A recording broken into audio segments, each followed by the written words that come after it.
Nous avons vu plusieurs fois dans nos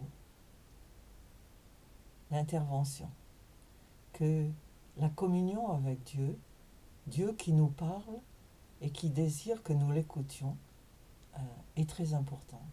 La prière, la communion avec Dieu, qu'elle soit silencieuse ou verbale, est au cœur de la vie chrétienne.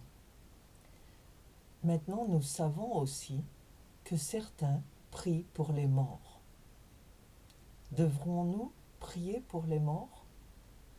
Pourquoi prier pour les morts? Cette question est au cœur de la doctrine catholique du purgatoire. Et nous allons la considérer maintenant. Qu'est-ce que c'est que le purgatoire? L'idée du purgatoire, selon le journal La Croix, s'appuie sur une tradition ancienne autour de la prière pour les morts. Cette idée naît vraiment durant le Moyen-Âge, à la fin du XIIe siècle, selon l'historien Jacques Le Goff. Mais sa doctrine officielle par l'Église catholique n'interviendra que plus tardivement, au XVe et XVIe siècle, au Concile de Florence en 439 et au Concile de Trente en 1545. La doctrine du purgatoire s'appuie sur une tradition de la prière pour les défunts qui était mentionnée dans le second livre des martyrs d'Israël, le livre des Maccabées, qui est parmi les apocryphes, donc qui ne se trouve pas dans la Bible telle que l'utilisent les protestants. La prière pour les morts suppose, selon le père Jean-Marc Beau, prêtre du diocèse de Versailles, qu'il y ait un temps intermédiaire de l'ordre de la purification quand les gens décèdent. Donc, de quoi s'agit-il? Nous savons que la majorité des gens, si vous les interrogez dans la rue, vous diront que, oui, bien sûr, quelques-uns vont dire, oh, il n'y a rien après la mort, mais la plupart des gens pensent qu'il y a quelque chose, en tout cas, ils souhaitent qu'il y ait un après, et que tant qu'on est une bonne personne, qu'on essaye de son mieux de faire des bonnes actions, comme celle des scouts, la BA, bon, ça ira. On passera l'examen. On ira au ciel. Mais l'idée que se font les gens, c'est que finalement, ils ne sont pas très bons. Si vous interrogez les gens, ils vont vous dire, oui, je suis généralement bon, mais bon, je fais des erreurs comme tout le monde. Oui, j'ai menti ici et là. Oui, j'ai volé. Oui, je n'ai pas fait tout ce que j'aurais dû faire. Et donc, c'est développer progressivement l'idée qu'il va falloir payer pour tout ça. Et donc, quand vous mourrez, vous ne pouvez pas aller au ciel parce que ça, c'est un endroit réservé dans la présence de Dieu à ceux qui ont mérité leur ciel. Alors, comme vous ne l'avez pas tout à fait mérité, mais vous n'êtes quand même pas diabolique, vous n'êtes quand même pas meurtrier. Et donc, vous allez aller dans un endroit intermédiaire où vous allez souffrir et être un peu tourmenté. Et puis après, au bout d'un certain temps, quand vous êtes purifié, vous êtes promu et vous allez au ciel. Ça, c'est l'idée du purgatoire. Et comment sortir du purgatoire? Parce que l'autre idée, c'est, oui, on sait quand on rentre, quand on meurt, mais comment savoir quand on est capable, quand on a payé assez pour en sortir? Et nulle part, on ne trouve la réponse à cette question. Alors l'Église catholique a développé un système. Comme vous ne pouvez plus prier pour vous-même, vous ne pouvez rien faire, vous êtes maintenant passif au purgatoire, ceux qui sont encore vivants vont se charger de vous. Et donc, il y a des messes pour les morts. En échange d'une donation, d'une certaine somme d'argent, le prêtre prie pour vous. Toutes les semaines ou tous les mois, selon les désirs de la famille.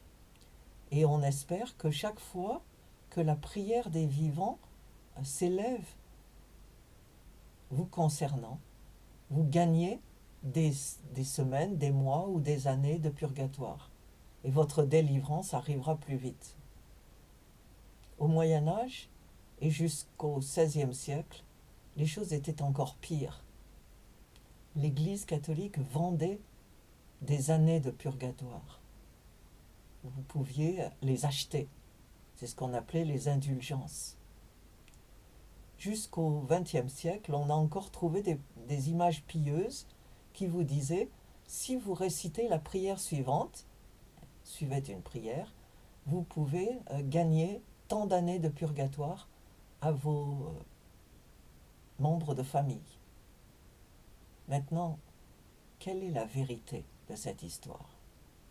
C'est une chose très importante de savoir si vous pouvez aller au purgatoire et quand est-ce que vous allez en sortir. C'est une question essentielle concernant l'après-vie.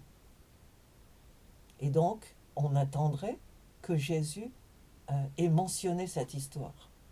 Et justement, Jésus a parlé de ça. Jésus a dit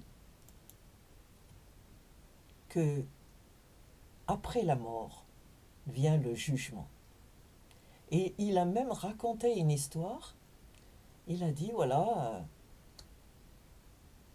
il y avait deux personnes, un homme riche, un de ces millionnaires que nous connaissons tous, qui avait une propriété privée, il vivait une vie de luxe, et à sa porte, juste au sortir de chez lui, il y avait un pauvre.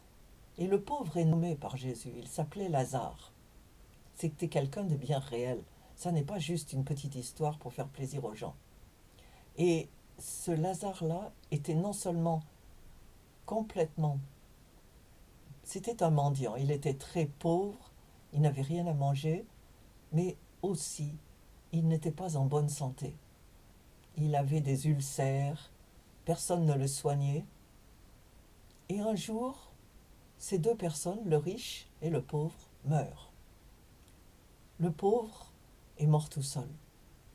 Mais les anges l'ont porté dans le sein d'Abraham. Le riche, lui, a eu des funérailles grandioses. Tout le monde s'est empressé, il y a eu tous les discours pour le louer, raconter toute sa vie et comment il s'était très bien comporté. Mais la réalité, c'est que le pauvre était dans la présence de Dieu avec Abraham, tandis que le riche est allé dans ce qu'on appelait le Sheol, qui est aujourd'hui l'enfer. Et là, Jésus nous dit qu'il souffrait, qu'il était dévoré par les flammes, qu'il manquait d'eau, qu'il avait une soif épouvantable.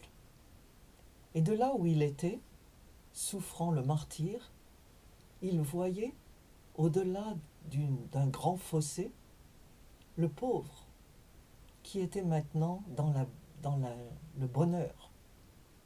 Et il s'est adressé à Abraham. Et il l'a supplié en lui disant, s'il te plaît, envoie Lazare qu'il puisse me donner à boire, même une goutte d'eau, parce que je souffre le martyre dans cette fournaise. Et Abraham lui a répondu, c'est bien impossible. Même si nous voulions t'aider, nous ne le pourrions pas, parce que nous ne pouvons pas traverser ce fossé pour aller vers toi, comme toi, tu ne peux pas traverser ce fossé pour venir chez nous. Ce qui veut dire que entre ces deux états, entre ces deux lieux, il y a un fossé infranchissable et permanent, qui ne peut pas être franchi. Alors, le riche a supplié Abraham, s'il n'y a rien à faire pour moi, au moins envoie Lazare raconter cette histoire à mes frères qui sont encore vivants, pour qu'ils sachent ce qui se passe. Et Abraham lui a répondu, mais ils ont la loi et les prophètes, la Torah.